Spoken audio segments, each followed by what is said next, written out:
Fargo, the new virtual assistant from Wells Fargo, makes banking faster and easier. Like this. Fargo, what's my checking account routing number? And this. Fargo, turn off my debit card. And this. Fargo, what did I spend on groceries last month? And that's just the beginning. Do you, Fargo? You can. In the Wells Fargo mobile app. Learn more at wellsfargo.com/getfargo. Terms and conditions apply. Your mobile carrier's availability and message and data rates may apply. Wells Fargo Bank, N.A., member FDIC. The first taste of rare bourbon you finally got your hands on. That's nice. At Caskers.com, we make this experience easy. Caskers is a one-stop spirit curator with an impressive selection of exclusive, sought-after, rare, and household names in the realm of premium spirits and champagne. Discover the top flavors of the year now by going to Caskers.com and using code WELCOME10 for $10 off your first purchase. Get $10 off your first purchase with code WELCOME10 at Caskers.com. The Agile brand.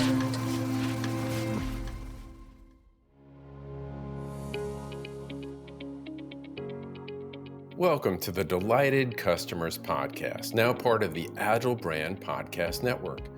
I'm your host, Mark Slayton, and I am so glad you're here. I empower leaders to delight their customers, and I talk to guests with a wide range of expertise who share meaningful insights, wisdom, and practical tips that you can use immediately.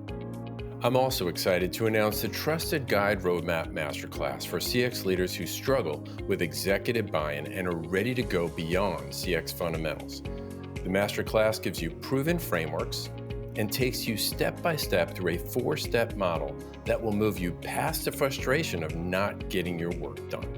It's unique because it's live, interpersonal, hands-on, and we give you tools and templates to help you build your CX roadmap. To learn more, visit empoweredcx.com. That's EMPOWEREDCX.com. And now, on to the show. Well, this is going to be a fun episode. I am so excited to have my guest, Kevin Budelmann, on the show. Kevin is a former president of the IXDA and a design expert. He's the president of People Design, a design innovation firm. And he also teaches at Northwestern University and at Michigan State University in the Customer Experience Management Master's Degree program, along with me. And is so honored to be on the faculty with you, Kevin. Thank you so much. We're going to talk about design, what it means, get some definitions clear for some people, and talk about kind of why is it such a big deal? Why should people care about it? Why should business leaders care about it in addition to customer experience leaders? Thank you so much for being on the show. Well, thank you so much for the invitation. I appreciate being asked. And this is a great opportunity to talk about ideas that I believe in. And your show is a terrific advocacy for customer experience and the program that we work together on. So happy to be here. Excellent, and likewise. So I'm gonna ask you to start off by giving a 90-second or so. Just give us a quick background as to how you evolved and how you got into the world of CX, and then what you're doing today. Sure. So as you mentioned, I'm the co-founder of a company called People Design, which is based in Michigan. We work on design problems in the business strategy space, brand experience, and marketing activation. And I started that with a couple of partners more than 25 years ago. So the overriding majority of my career has really been in sort of building this company. And, we've evolved quite a bit over that period of time. The landscape of customer experience and technology and so on continues to change. And so I've kept myself busy, as you mentioned, being involved with the company, but also, various industry boards like IXDA, the global organization. Wrote a book called Brand Identity Essentials about 10 years ago. It's in its second edition, and then do some teaching, as you mentioned. So, it's been... I got here sort of through the design world and technology world, and it's kind of led me to kind of the business world. And so I sort of play in all three spheres today. Well, Kevin, and I'm sorry I forgot to mention the book, Brand Identity Essentials. Sure. And when you wrote that book, what white space did you see that wasn't being addressed in the market? So it's interesting because, and this is early enough that the internet was less mature than it is now, and so there were a lot of ideas that we were asked regularly by clients, and that we find ourselves in a sense teaching moments with clients, trying to help them think about the strategic and all the way down to the tactical elements of brand building. And so we know it's kind of an opportunity for us to express our point of view about these things and provide kind of, in a sense, a toolkit for brand managers and people trying to build, their brand awareness and build, and it kind of starts to bridge even into customer experience and so on, which I'll get into. But it was a way to kind of provide kind of a guide or a toolkit, less so for sort of people who themselves espouse to be brand experts, but business folks who a lot of times are our clients who work on these problems on a day-to-day basis. Yeah. So Kevin, we're talking about design and the term. There's a couple of terms out there: design thinking, human-centered design, user experience, which also UX, of course, CX, user research versus marketing research. Could you help define some of these things for us? Sure, I can give it a shot. Yeah, it's interesting because I think that the word design can mean a lot of different things, of course. And so I got into this industry through kind of a design orientation, particularly with my undergraduate work, rather than a marketing orientation, at least from the start. And, my early work was really design in the service of marketing, and it still exists today. But design can relate to marketing, but it relates to other things as well. And so, at its core, design is about trying to think about the human needs. Designing for people, whether they're aesthetic needs or usability, ergonomic needs, that sort of thing. And sort of, it's a different kind of a lens, thinking about trying to better understand what people need and what they want, which it kind of overlaps the idea of market research, but the tradition kind of market research is a little bit different than user research. Market research kind of implies customers, which has an implication of their buyers, right? Whereas user research and designing for users can have a broader application. It can be about products, anybody who's using a product or a service, right? And so it kind of has a little bit broader envelope. And it also doesn't necessarily assume a commercial interaction. It might be about better usability. It might be about being able to perform a certain function that isn't necessarily a transactional one. So it sort of is a different kind of a lens, and I'm happy to sort of bring some of that thinking into the world of customer experience. And so I think among the things that looking at people as users as opposed to customers is it helps to bridge the gap to other kinds of audiences. For example, like a user can be a buyer, but they also may be sellers or influencers or employees, which bridges the gap between employee experience and customer experience to a degree. Some of the same kind of approaches allows you to sort of address different kinds of people. And so, if you think about, the design sort of perspective is something that gained a lot of popularity, particularly as Apple, I think, is part of the poster child of a company that moved from bankruptcy to be being one of the most valuable companies in the world, or the most valuable for a time. Everybody started asking themselves, what was that really about? When they didn't, particularly in some of those cases, they didn't necessarily introduce new technology. It was really about experience and brand and other things, right?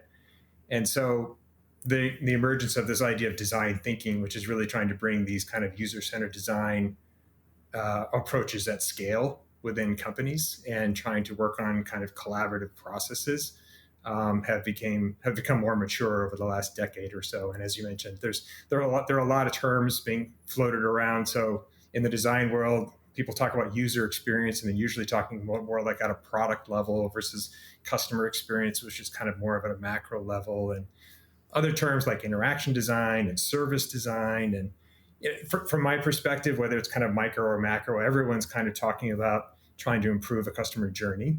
And from my perspective, human-centered design is just as a helpful lens for CX. Hmm. So, for example, in your course at MSU, these are soon to be master's graduates in the CXM program.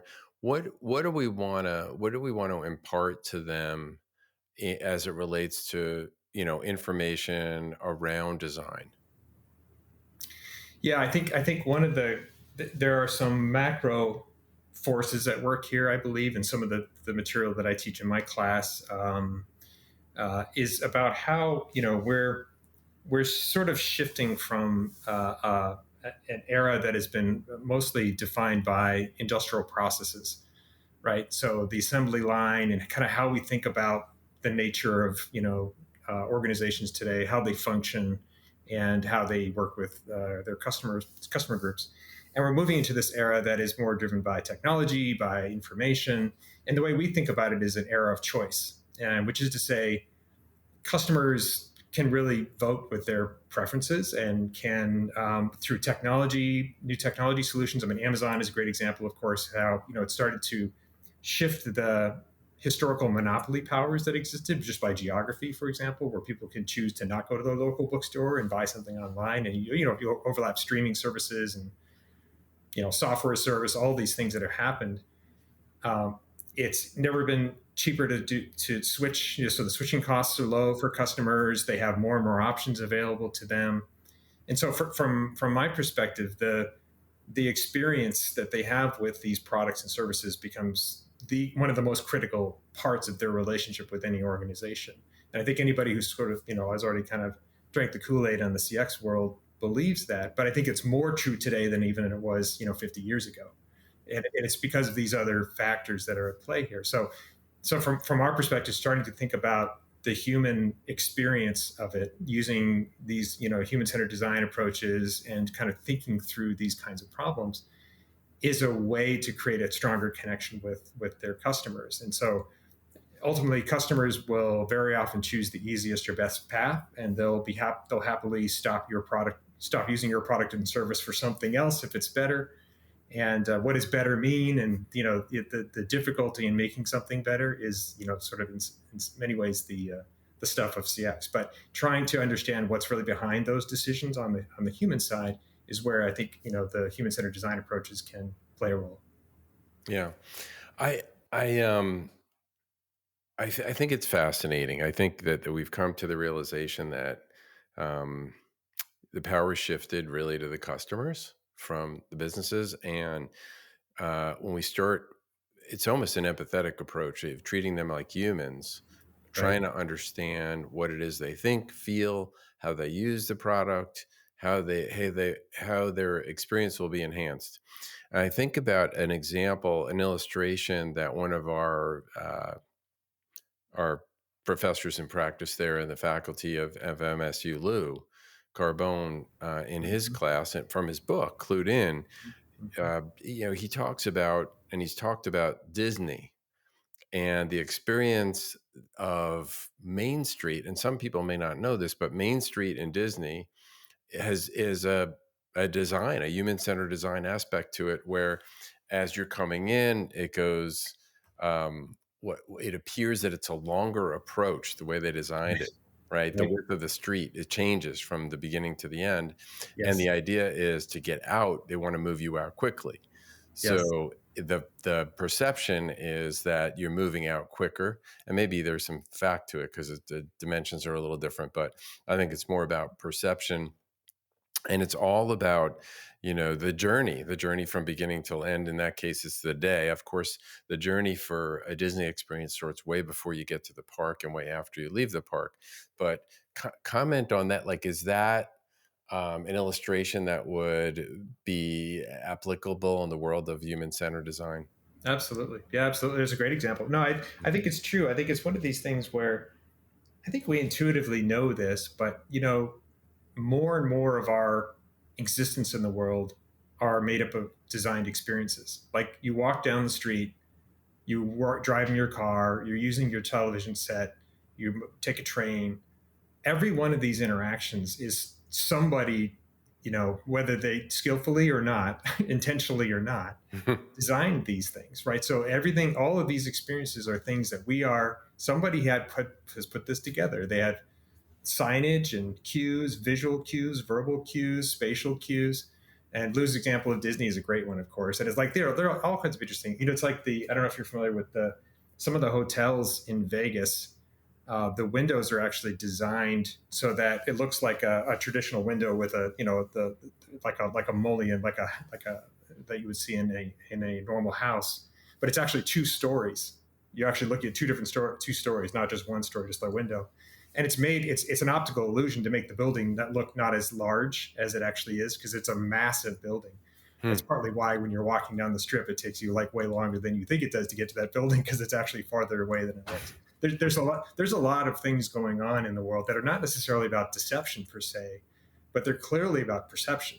They're clearly, and people are increasingly aware, the makers of these physical environments and digital environments are aware of the dynamics of how, in some ways we are affected by these interactions and these experiences. And I think organizations that are increasingly attuned to how to kind of think about these levers can use it to their advantage. You mentioned Vegas. You triggered a thought for me, because I'm imagining that there is a lot of human-centered design that goes into a casino.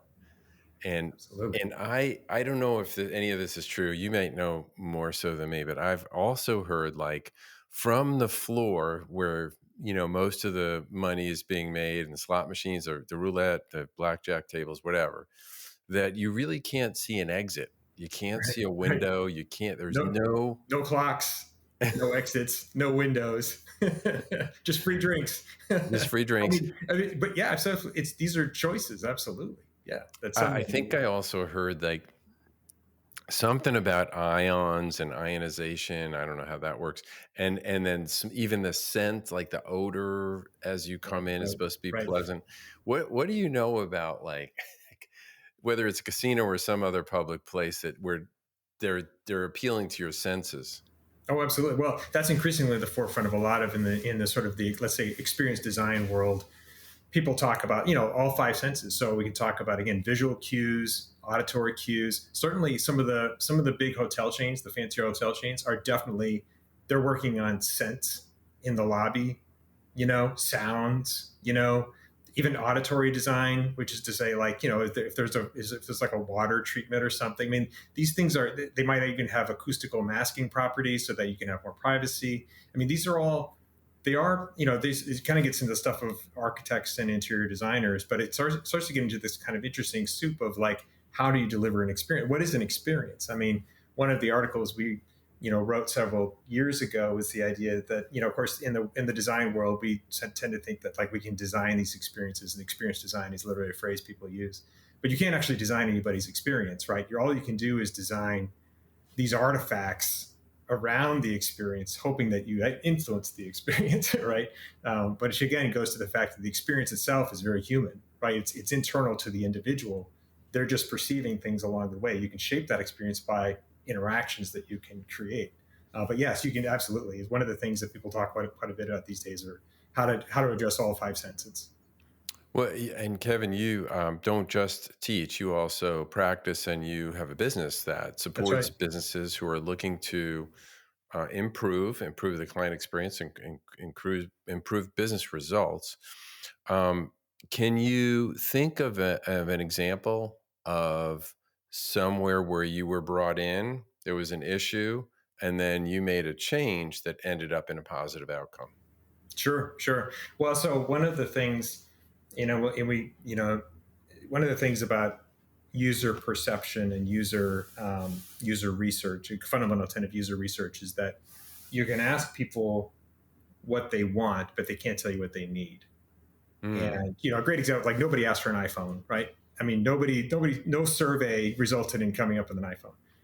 Mm-hmm. The idea in the sort of innovation space in the design world is much more about trying to understand what they describe as unmet needs. Like, what is an unmet need, which is often an unarticulated need. In other words, no customer is asking for it. So, to kind of answer your question, we've done a lot of projects where just about, let's say, product portfolio consolidation, which is to say, companies over decades will survey their customers, and they'll say, hey, can you give us an evaluation on our products? What kind of, what products do we need to add? And the answer is that they always add, 10, 20% more SKUs every year or something, something insane. So to the point where, decades later, they've got a product portfolio that's unmanageable. The team is overwhelmed. The website is overwhelmed. The catalog is overwhelmed. The e-commerce system is overwhelmed.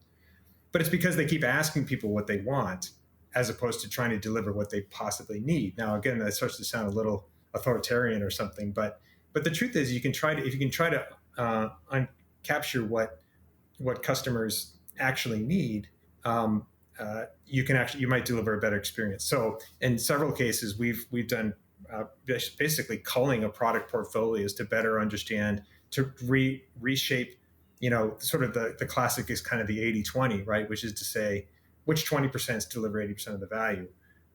And so that's just a nominal difference. But we've done that on various occasions where, so for example, you'll ask people what they, not only do they want more, but they want more choice. But the truth is, a lot of times when people are, one of the dynamics in this era of choice is that when presented with more choices, people tend to freeze, right? People, you ask people what they want and they say more choice. But when they have too many choices, they stop making any choices. So it's why actually having fewer choices and making it somewhat more understandable, comprehensible, and you could argue more human, is a way to do that. So we've helped several organizations move forward in that vein by just trying to figure out how to better focus their product offering as a way to earn the same or better sales with less complexity internally. So it's which is an interesting. So it has an impact on the customer experience, because basically how do I interact with this company? It doesn't seem obvious on the surface, but the result is a more positive one. And so what is the big deal? Like for if I'm a CEO, if I'm a business leader, well, this design stuff is touchy feely. What would you say to that person? Sure. Well, as I mentioned, so I think that there are macro forces at work in terms of shifting from this industrial kind of economy. We sort of look at our businesses and we even look at our employees as a little bit like an assembly line has become kind of the metaphor of our time. So I think we look at hospitals this way. We look at schools this way, right? There's people coming in one side and people coming out the other side.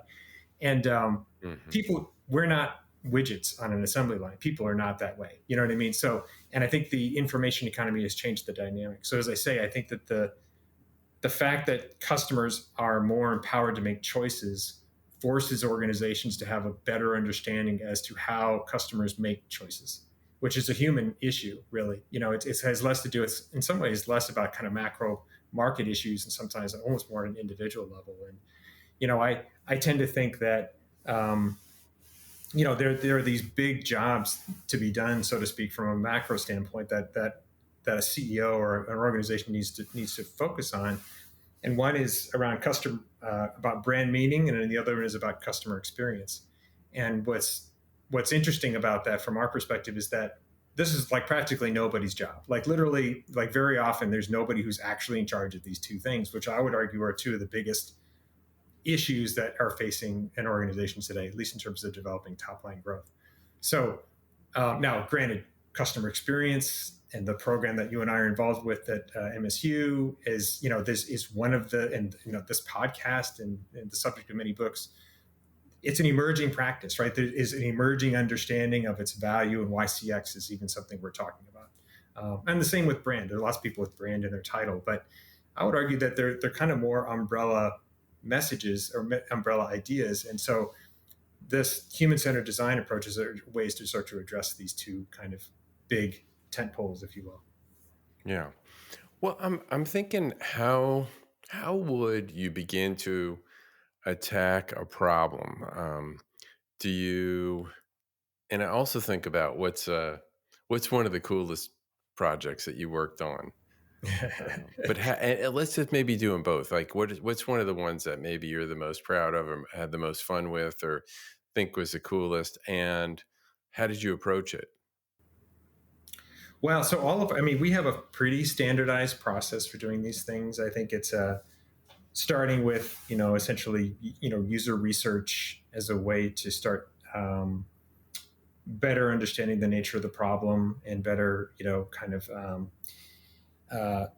trying to find, as I mentioned, kind of the unmet needs and articulated needs, and then trying to deliver back solutions. So, I mean, I can talk about, we've done work with a local university, for example, where we've done it's interesting because the brief, the creative brief, if you will, going into it was, had a number of things that they didn't want us to do. And I really realized later, my client reminded me that we violated like 3 out of 4 of the things they told us not to do, which included things like what your words to use and which logo to use and things like that.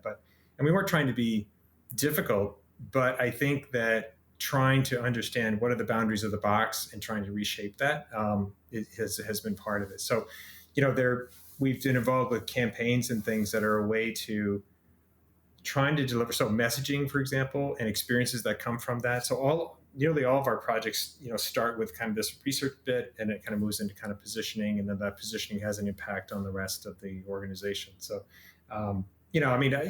we've had a lot of interesting success stories, campaigns like that, or helping an organization completely pivot in its focus, because they're trying to be all things to all people and trying to focus on it, which allows them a better lens to improve not only their brand but their customer experience. So there's a lot of examples. But. Yeah. The role of emotions. Let's talk about that. Some people would argue, well, we really make decisions rationally. We're logical human beings. We can, but I'm guessing that you have something to say about that. Yeah. Well, I think it's interesting because I think the underlying message in this era of choice is that it's about trust. It's about making promises and keeping promises, right? So brand meaning is about making a promise. Customer experience is about keeping a promise, delivering value in a sense. And I think that what makes you trust somebody or something, that's a pretty squishy thing, right? We tend to both use the assembly line as a bit of a metaphor for a lot of our work, but we similarly think of ourselves as almost like logical robots. And humans are not very logical. We tend to be squishier than we like to think about ourselves. So on some day-to-day level, we make logical choices to navigate our way through our days. But just look at the political scene today, or or pop culture in general. We tend to make emotional intuitions and then sort of back them up with facts. Yeah. Now, some people might argue with me about that because of it's like they think of themselves as kind of embodying the scientific method or something, but like on a day-to-day basis, we don't do that. But there's been a huge, increasing understanding of this in the marketplace, whether the rise of behavioral economics, behavioral science, books about, if you're familiar with things like the 2 systems, thinking fast, thinking slow, and books about habit. There are several good books about habit formation and creation and so on, or cognitive biases. There are all these things that are increasingly well understood, but I don't think organizations haven't yet figured out how to operationalize and understand. And I think that the ones who do will succeed over the ones who don't. So, there are all kinds of interesting questions. Things like, it's like a credit cards work because it separates the pleasure from pain, right? Right. So it's kind of there are all these interesting biases about, from a customer experience standpoint, for example, we tend to count negative experiences more, several times more than a positive one. Now, right. So how do you factor that into a customer experience evaluation when somebody gives you negative feedback? Well, it's because they remembered the negative one way more than the positive one. They're much more likely to give you feedback on the negative one. Does that mean their overall experience was more negative? Not necessarily, right? So it's just examples of, like, as we're especially in the CX world, there's a lot of desire for metrics and trying to understand the patterns. And with good reason. But I think it's important to sort of recognize that the people that we are evaluating are themselves kind of not just one-dimensional characters that always respond in the most logical way. So better understanding them is a critical part of the work, in my view. Yeah. That's a great point. I think Gerald Zaltman, from the Harvard professor, said that all really thinking, all the decisions particularly around buying, are 95% are done in the unconscious. Right. And that's why emotions are so critical. Yes. to Yeah. this. So Yeah. designing experiences that What's it? relate, connect to humans is so important. Yeah. So trying to, so if we're thinking about customer experience management, right? So like, what are we managing exactly, and what are we managing against, and how do we know if we're improving? I mean, it's not impossible, but it's a complicated affair. And Yeah. trying to understand that, understanding those customers is to say to understand those humans and their emotions, which Yeah. is, there's not necessarily a straight line there. That's so true. That is so true. Well, as hard as it is, what recommendations, can you give us several recommendations on what you would say on how to design experiences for humans? Sure. So, I mean, the first thing I just reiterate what I said a moment ago about, people can tell you what they want, but they can't tell you what they need. And what I mean by that is far too much effort is put into surveys, conducted in good faith, but also asking customers, say, what would you like us to do? And of course, the answer is, the customers don't really know what they want you to do. They want you to solve their problem, and they may not even fully understand their problem. So, Yeah. trying to understand, so digging in that on that level. So that's one.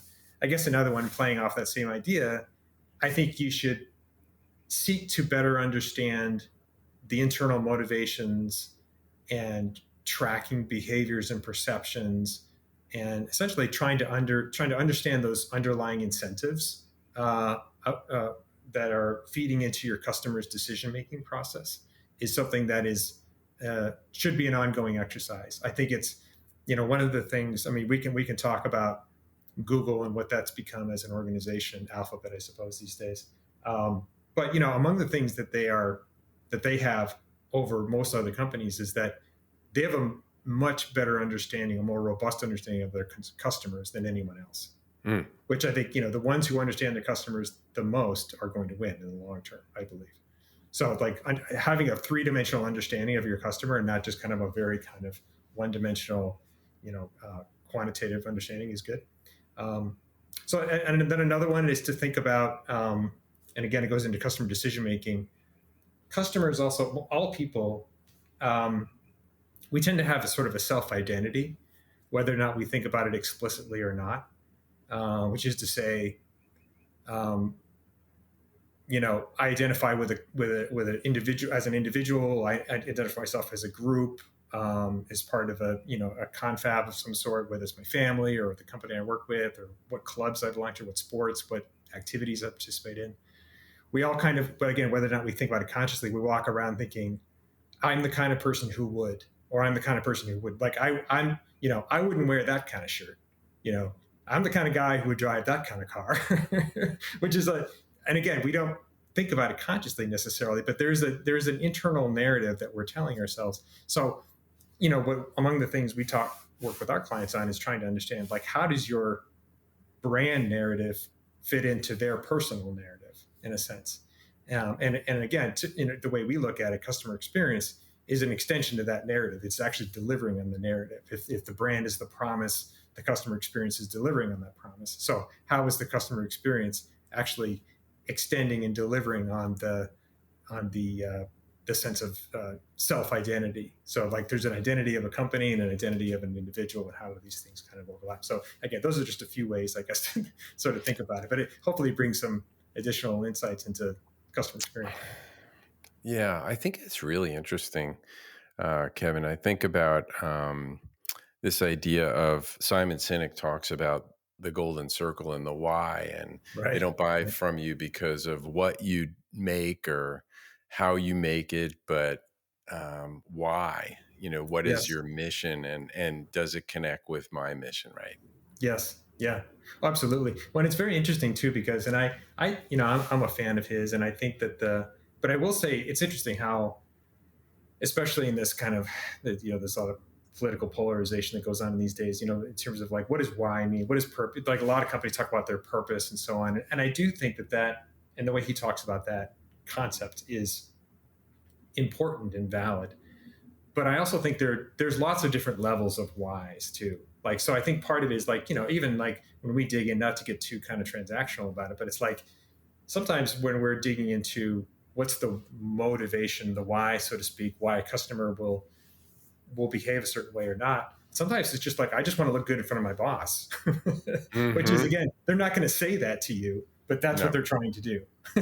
Right. So, and Right. it's kind of like, and again, it's not to diminish what Simon Sinek is trying to say with this start with why and so on, but there's different, I do think that what inherently there is like these intrinsic motivations as to how people make decisions. I think he's right about on a more macro level, people are aligning themselves with brands that they believe in.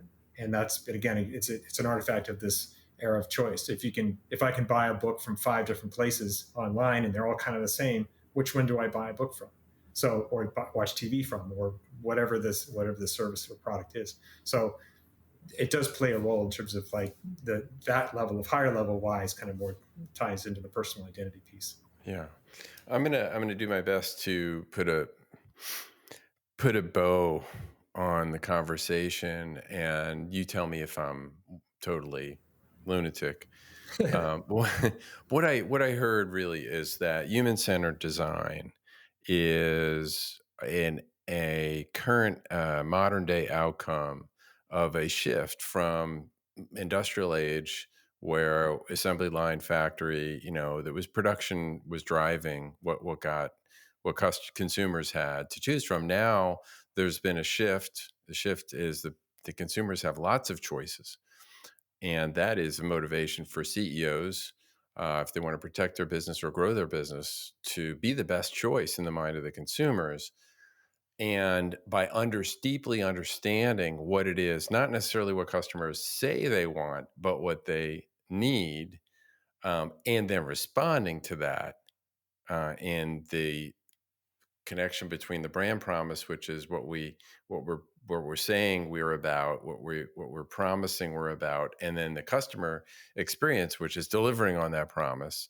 Right? It is connecting the dots between those two, realizing that there's a ton of emotion in the middle of all that.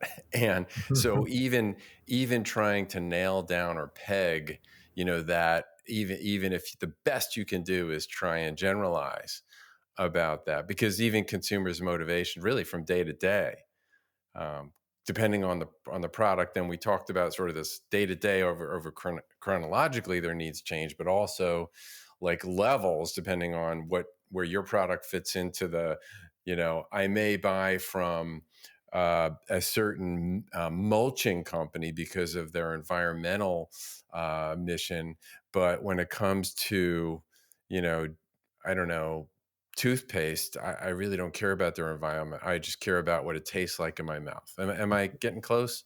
No, absolutely. No, that's a wonderful summary. Thank you. No, I think that's exactly it. And I would just add that I think that a lot of times people can also start to think about it as isolated to the consumer business. Yeah. But the reality is we do a lot of work in the B2B space. And I think that the same, so like if we think that we're logical in general, like logical human beings, or not so emotionally driven, that tends to be even doubly so in the B2B space. We have this perception that we're going to make these really logical choices.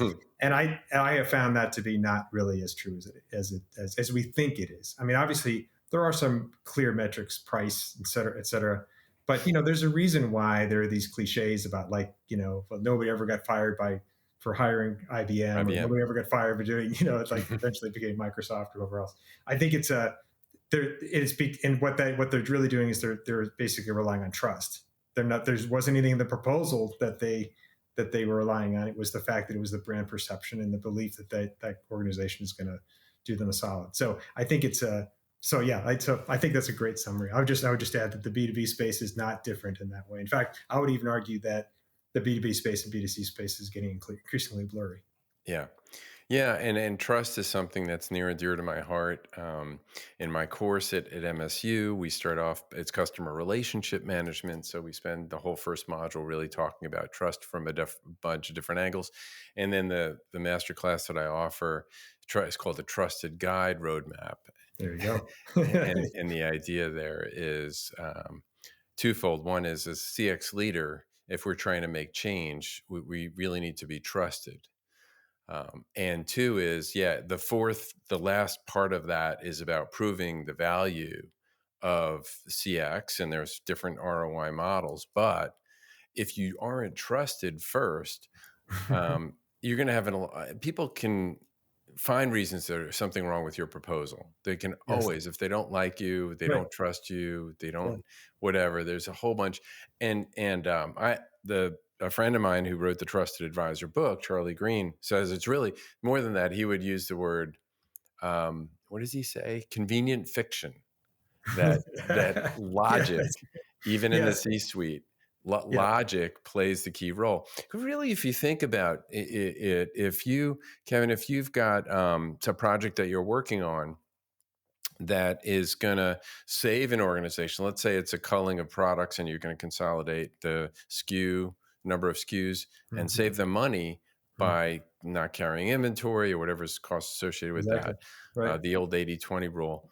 Mhm. Um, and someone else, maybe even you, have a different idea. Another idea is to change the design of the way they order. Mhm. One's going to save them X percent, the other's going to save them Y percent. And the decision sounds like apples to apples, but it really could be touching on two completely different planes. You know what I mean? Yep. Yeah. And So then, emotion's going to come into it. yeah, exactly. Well, absolutely. I mean, among the, like when we work on, and this is not unique to us, but certainly this broader space about customer experience, journey mapping and so on. I mean, Yeah. we look at it as if you look at it as a series of interactions, those interactions are not, they're not equal, right? So in the customer's mind, they're not equal. Like it's possible you can fail on two or three, but if you fail on this one, it's life or death in terms of your relationship with that customer. And so like understanding that, again, on paper they look the same, but they're not the same in the customer's mind.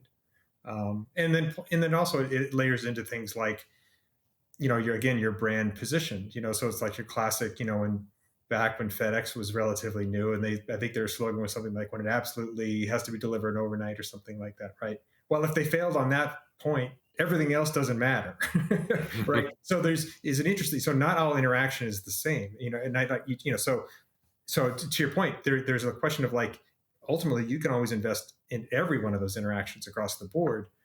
But if they both need investment, how do you choose where to invest? I mean, these are important questions, and a lot of that is, it can be related to the customer's perception through that journey. Where's their greatest pain point, which might not be your greatest pain point. So trying to align those things becomes critical.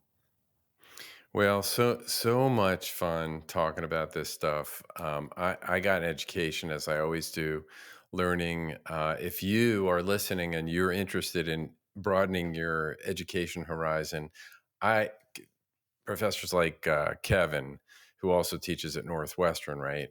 That's right. Yeah, is an expert and someone who, I certainly wish I had taken your class before I became a CX practitioner. Likewise. Good. But just a plug for the MSU CXM Master's Program. If you're thinking about it, either of us would love to talk to you more about it. Last question I have for you, because we do need to land the plane here, is Sure. what advice would you give to your 20-year-old self? That's a good question. It's funny because so my son is 20, so this is at the forefront of my mind. I think it's interesting because a lot of the concepts that I teach through both courses that I teach in some ways are things that I wish I had learned earlier in my career. So like that, if there's a plug for any of that, that's part of that is trying to, things that I have found valuable. But I guess a few things is the importance of communication. I teach in some of my classes some of the basics of communication theory and how communication is 50% sender, 50% receiver. Meaning is co-created in the middle. We tend to think about communication as a broadcast, but again, that kind of goes to the need for understanding the recipient. I think we sort of know this in our personal lives, but it's useful in business and it's useful in your career and so on. So I think it's an important tenet that I try to lean into myself. Another one would be, I think, trying to instill that, the learning is for you and not for others. I don't know if you had this experience, but like, there's one thing when I went through undergrad is when I was 20 versus when I went to graduate school. And part of it's a question of like, who's writing the check, right? But it's also just a life stage question of like realizing that at some point I didn't really need a degree I was interested in the content. And I guess not everybody's in that place. I'm sort of like self-employed and so on, but it's a critical part about your, thinking about learning is broadening your world and sharpening your focus. And it goes beyond grades and accolades, so I think that's a critical piece. And I guess the third thing I'd say is that, it's important to kind of recognize that the world you grow up in is not the world you're going to occupy. And I guess that is to say that, we tend to think about the world as kind of a snapshot, and we have certain moments of like when we're high school or college or get a job. But like things are, especially these days, are moving so quickly. There's an undercurrent of change. And so I've become much more of a fan of trying to identify, look for the changes instead of the facts themselves, in a sense, because the facts are going to change on the ground, so to speak. But the macro forces are at work, and I think that becomes useful. So trying to maintain some perspective on that is helpful. Great words of wisdom there. Kevin, thank you so much for being on the show. It's an honor to, as I mentioned before, to have you on the show and to be on the faculty with you at MSU. And thanks again. Thank you very much for the invitation, Mark. I really appreciate it. Thanks for listening to the Delighted Customers podcast. If you've enjoyed this episode or any of my other ones, hit subscribe or follow. I've got a lot of other great guests that are coming up and a lot of other great content, and I don't want you to miss anything. You can find any links or references on the show in the show notes, and you can find those at my website at empoweredcx.com. That's EMPOWEREDCX.com. Also, make sure to check out the other shows in the Agile Brand Podcast Network by going to www.agilebrandguide.com. The Delighted Customers podcast with Mark Slayton is produced by Missing Link, a Latina-owned, strategy-driven, creatively fueled production co-op. From ideation to creation, they craft human connections through intelligent, engaging, and informative content.